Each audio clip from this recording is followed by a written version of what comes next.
Hello everyone, today we will talk about a deck again. Yes, a deck profile. It's been a very long time since I've done that, but I was like, yeah, why not? I have two decks lying around, so expect two decks to be reviewed this way. And first I will take a look at a deck that is not my own, Lathril, Blade of the Elves. Yeah, it's actually a deck I'm going to give away. To someone I know.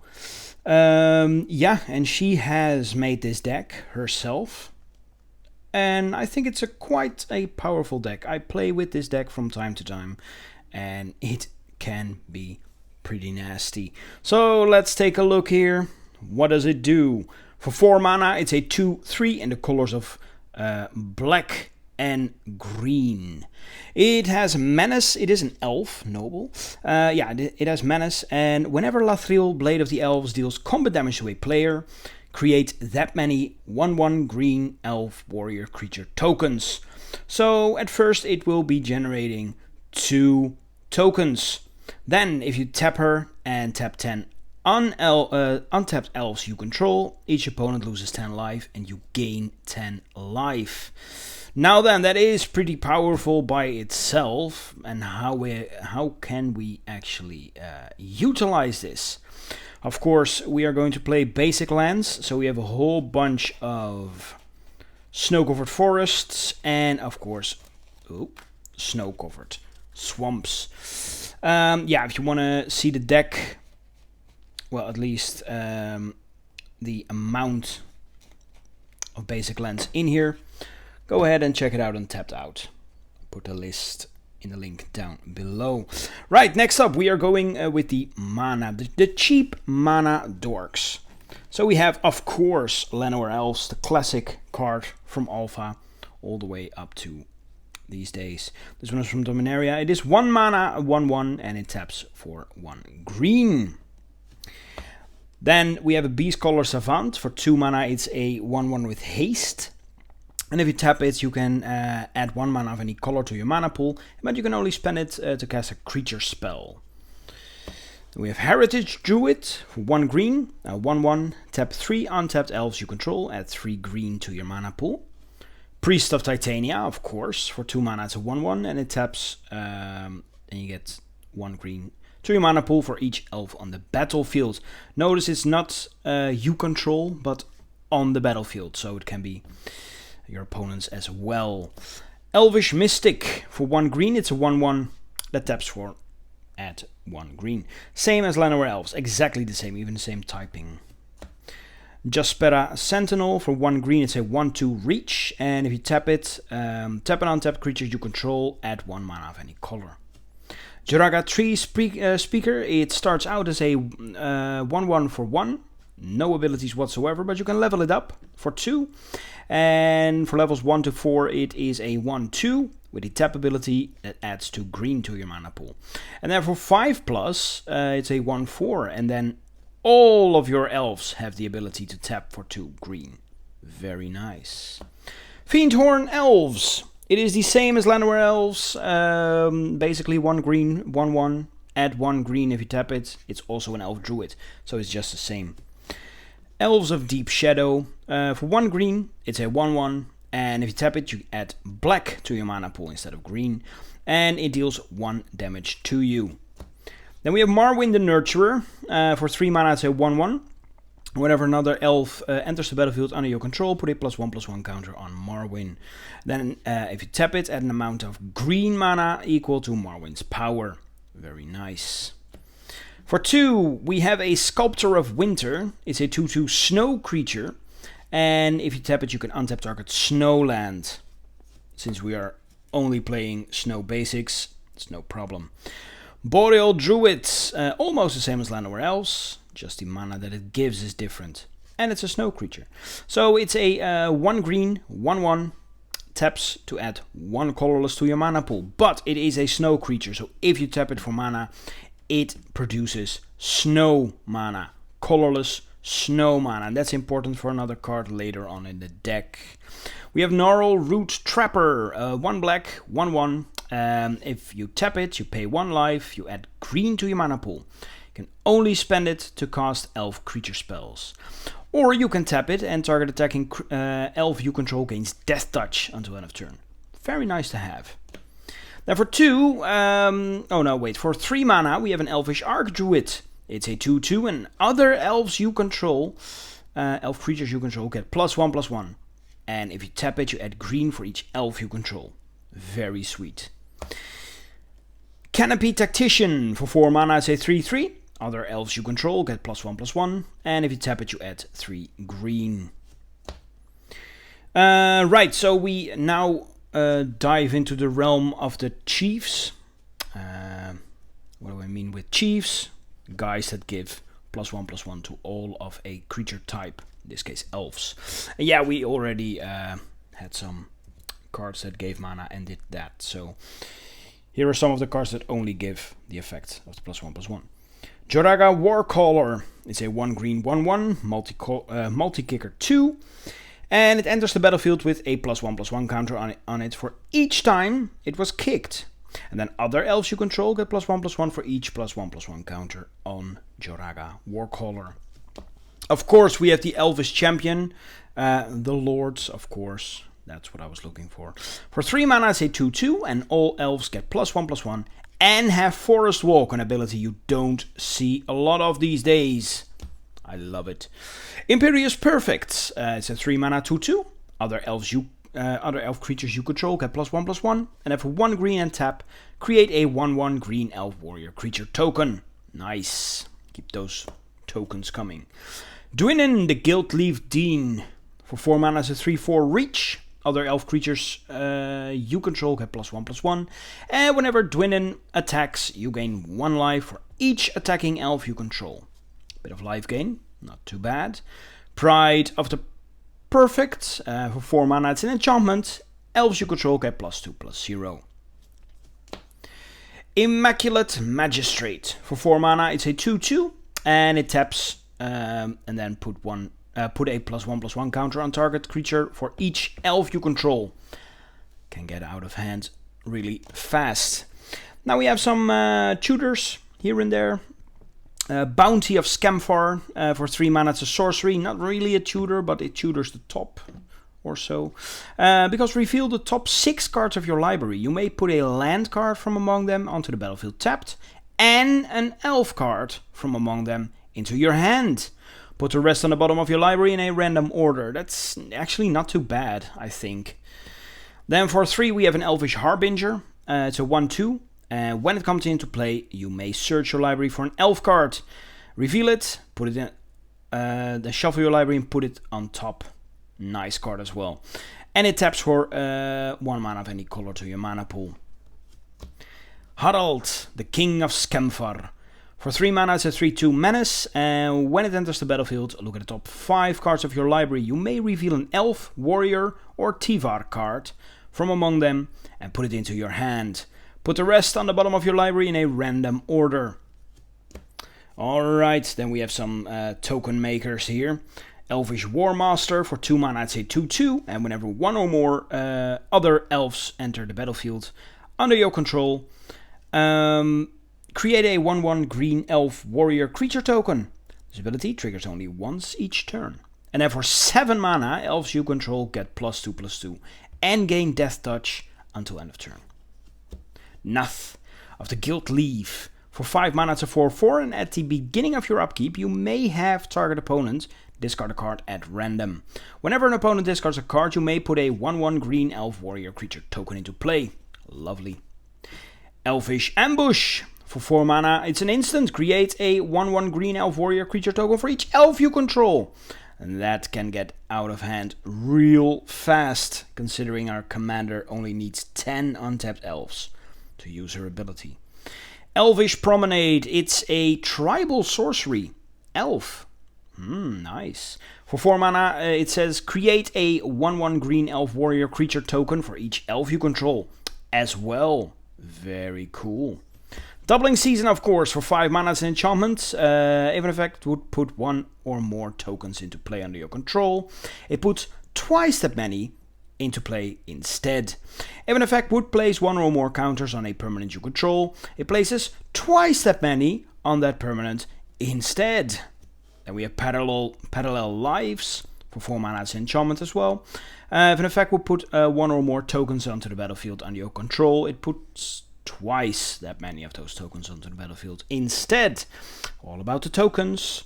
And Full Flowering, it's XX and green. It's a sorcery. Populate X times. Then we go to the beefy bodies. Yes, an Allosaurus Rider. It's a 7 mana 1/1, but it can get bigger and you don't even have to pay 7. You may remove 2 green cards in your hand from the game rather than pay Allosaurus Rider's mana cost. That's pretty handy. And Allosaurus Rider's power and toughness are each equal to 1 plus the number of lands you control. Sweet. Abomination of Llanowar. 3 mana, it's a star with vigilance and menace.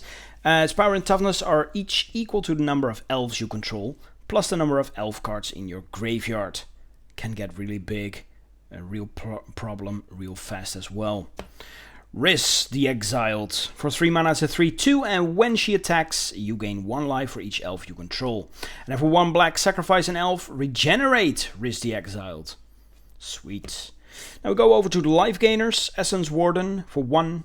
It's a 1/1 and whenever a creature comes into play, you gain 1 life. Really powerful with all the tokens. Well-Wisher for 2. It's a 1/1 and it taps. You gain 1 life for each elf in play. Not too bad.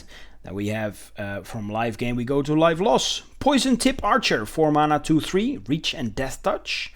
Good combination by itself. Whenever another creature dies, each opponent loses 1 life. Ooh, sweet. Elder Fang Venom. For 4 mana, it's an enchantment. Attacking elves you control have death touch. Sweet. And whenever an elf you control dies, each opponent loses 1 life and you gain 1 life. And we have some untappers. Seedborn Muse. It's not an elf, it's a spirit, but it's a 5 mana 2/4 and untap all permanents you control during each other player's untap step. In combination with the commander, you can basically just drain 30 life in 1 round with 4 players. That's really insane. 40 even if you go full rounds including yourself. That's really nasty. Really, really nasty. Copperhorn Scout. For 1 green, it's a 1/1, and when it attacks, untap each other creature you control. Quest for Renewal. For 2, it's an enchantment, and when a creature you control becomes tapped, you may put a quest counter on Quest for Renewal. No problem whatsoever. As long as there are 4 or more quest counters on Quest for Renewal, untap all creatures you control during each other player's untap step. Vitalize, it's a cheap card instant for 1 mana, untap all creatures you control, just like that. And it's an instant, so might cover some surprises. Deathrite Shaman, it's a hybrid, black and green, it's a 1/2. It's basically just for the versatility here. Just tap it to exile target land from a graveyard and then add mana. Or for black and tap, exile instant or sorcery. From a graveyard, each opponent loses 2 life, and for green, exile a creature from a graveyard, you gain 2 life. Then we have Yeva, the Nature's Herald. For 4 mana, it's a 4/4 flash, and you may cast green creature cards as though they had flash. Taunting Elf, very neat with one of the cards that's still to come. For 1 green, it's a 0/1. All creatures able to block Taunting Elf do so. Right, here is the snow sorcery that we were talking about. This is basically where you need your snow mana for. It's the only card that you actually need it for. So you can basically, if you don't have the snow basics, or you just don't find a use for this, you can just swap it out for anything else and just use basic lands, regular basic lands, doesn't matter. Blessing of Frost. For 4 mana, it's a snow sorcery. Distribute X +1/+1 counters among any number of creatures you control, where X is the number of snow spent to cast this spell, so that it has a maximum of 4.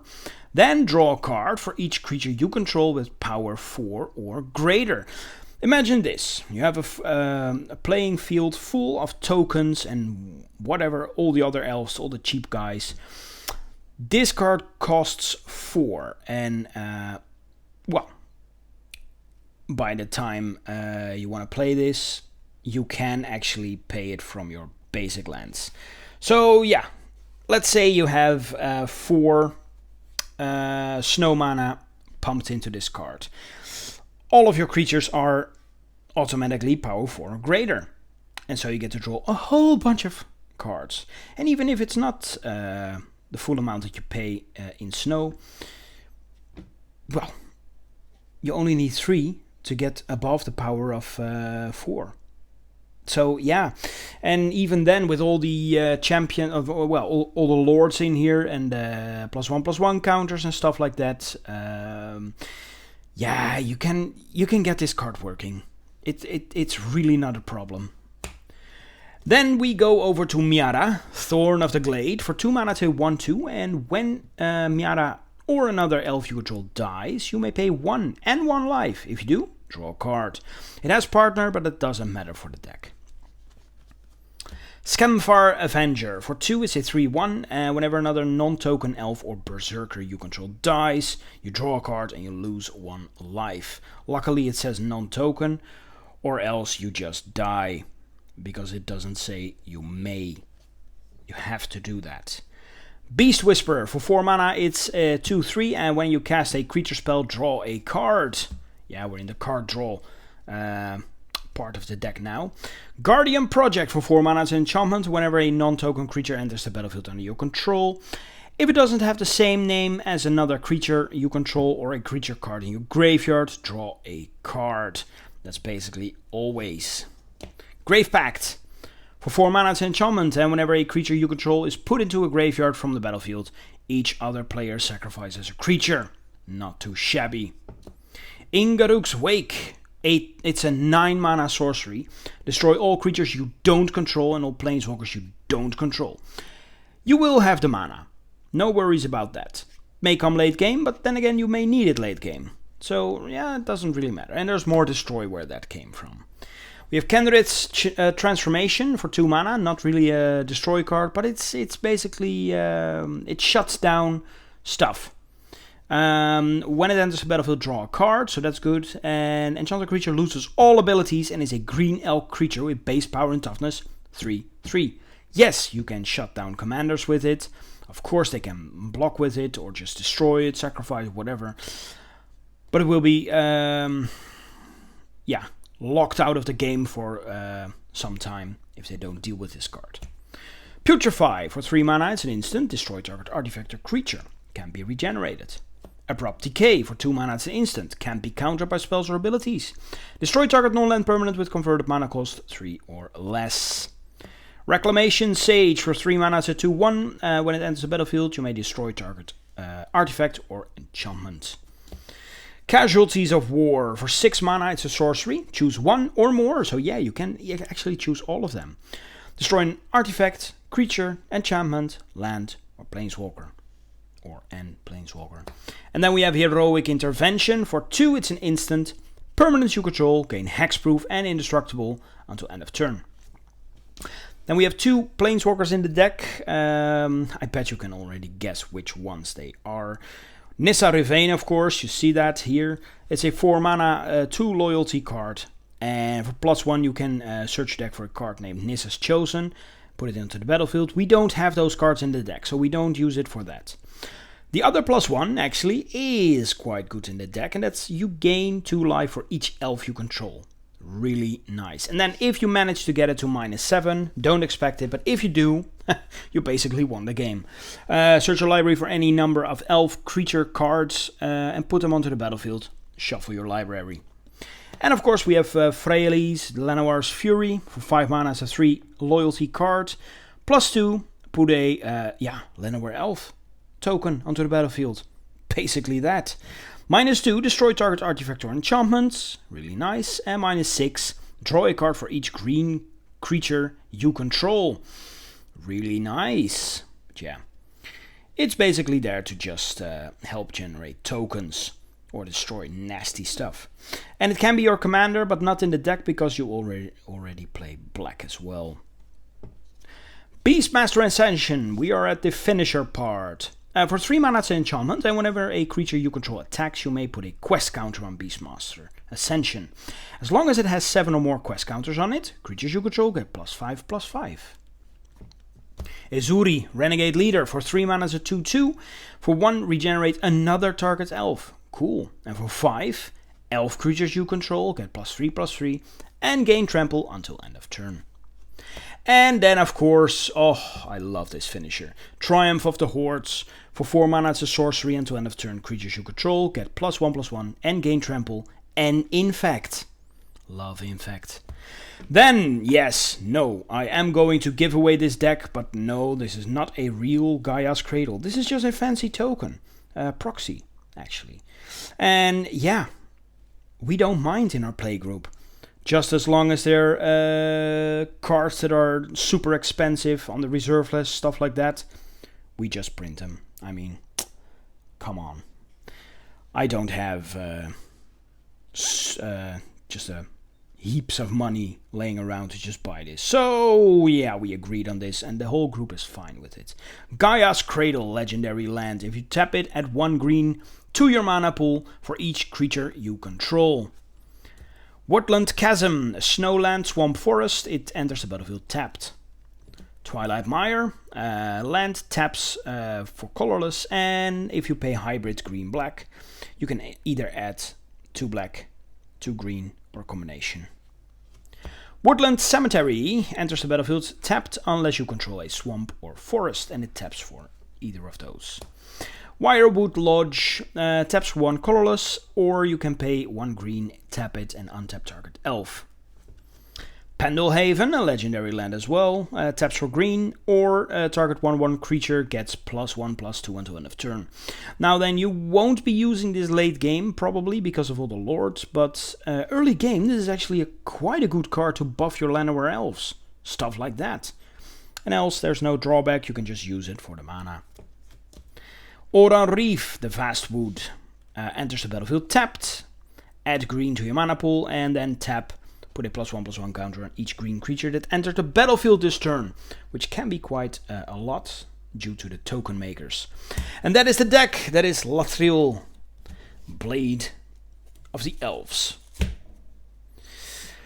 Right, thank you all for watching. Next time I'll be showing my own deck without any proxies. Yeah, it only has 1 proxy in the deck, so does it matter? No, it does not. Not to me, at least. Right, thank you all for watching. See you guys later. Bye-bye.